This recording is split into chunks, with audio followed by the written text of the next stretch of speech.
Welcome back to my channel. આજે આપણે ધાબા સ્ટાઇલ દાલ ફ્રાય બનાવીશું સ્મોકી ફ્લેવર આપીને।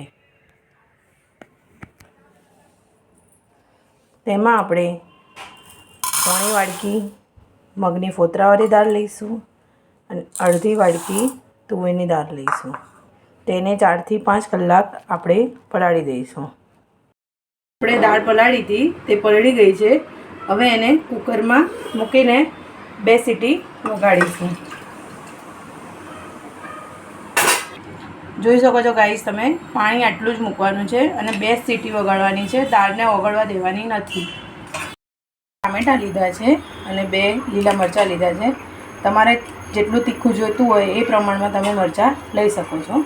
હવે આપણે સાસરું લઈશું કઢાઈ, એમાં 2 ચમચી તેલ નાખીશું। તેલ થાય એટલે એમાં રાઈ અને જીરું નાખીને વઘાર કરીશું।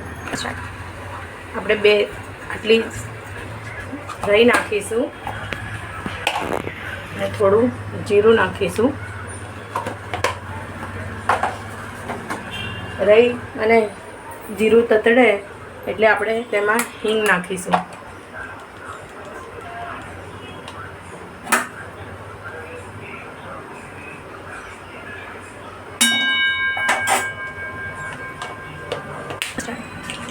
હવે આપણે એમાં મરચાં નાખીશું। મરચાં સાઈડ તતડી જાય એટલે એમાં ટામેટાં નાખીશું અને મિક્સ કરીશું।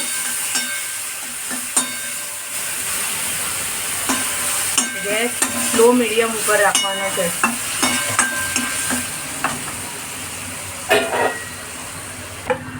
અડધી ચમચી ગરમ મસાલો, 1 ચમચી હળદર અને 1 ચમચી 1.5 ચમચી મરચું અને 1 ચમચી ધાણા જીરું અને સ્વાદ પ્રમાણે મીઠું। બધું જ ટામેટાની અંદર મસાલો સાંતળી લેવાનો છે। મસાલો બધા શેકાઈ ગયા છે, એમાં થોડું પાણી નાખીને આપણે એને થોડી વાર ટામેટાને ગળવા દઈશું 5 મિનિટ અને પછી એમાં દાળ મિક્સ કરીશું। જોઈ શકો છો ગાઈસ તમે કે આ રીતના દાળ બાફવાની છે, મેલ્ટ નથી કરવાની। હવે આપણો મસાલો શેકાઈ ગયો છે, તેમાં આપણે દાળ લઈને નાખી દઈશું।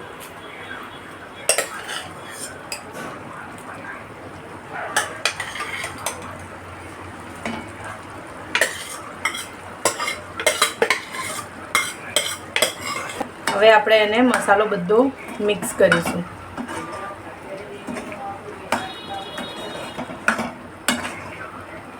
જોઈ શકો છો ગાઈસ તમે કે આપણે કોલસો ગેસ ઉપર મૂકીને થોડો સળગાઈ દેવાનો છે। એ સળગે ને ત્યાં સુધી ચાલુ રાખવાનો છે। જોઈ શકો છો ગાઈસ, આપણે 1 ચમચી ઘી લઈશું।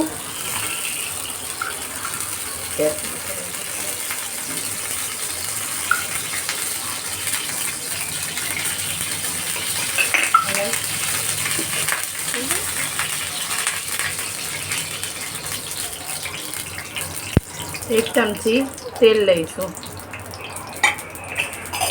અને તેનો આપણે વઘાર કરીશું।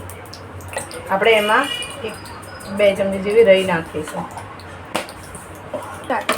જો ગાઈસ તમે વઘાર થઈ ગયો છે, હવે એમાં આપણે દાલ ફ્રાયમાં તેલ અને ઘીનો વઘાર નાખી દઈશું।